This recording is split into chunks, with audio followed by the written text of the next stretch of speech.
Es muy triste lo que tengo que contar, de las cuevas y el peligro de entrar, donde cuelgan murciélagos, donde hay ocultos ríos, y un espeleólogo busca nuevos desafíos que explorar.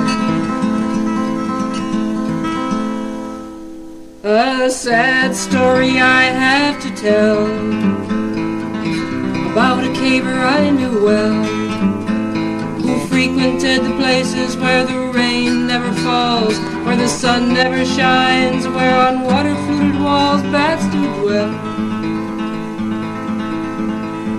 He took his topo map and went to scout for a cave he had always heard about.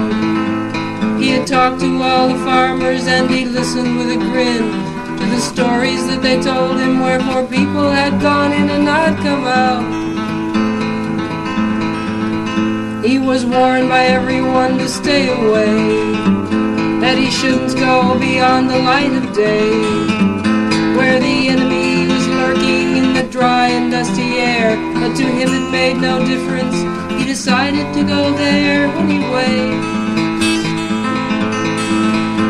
In a short time the entrance he had found, feeling just a little scared he looked around, but he saw nothing suspicious, so he trolleyed out and on, knowing nothing had ever happened in the many times he'd gone underground. He took off down the passage with a bound, he trolleyed down it through a guano mound. He could have walked around it and it wouldn't have delayed him, but he didn't know that there histoplasma capsulatum did abound.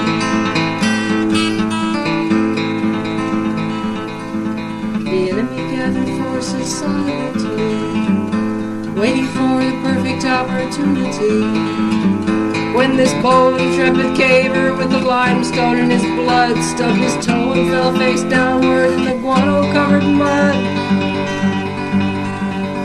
Oh, tragedy. With disgust he raked the guano from his hair.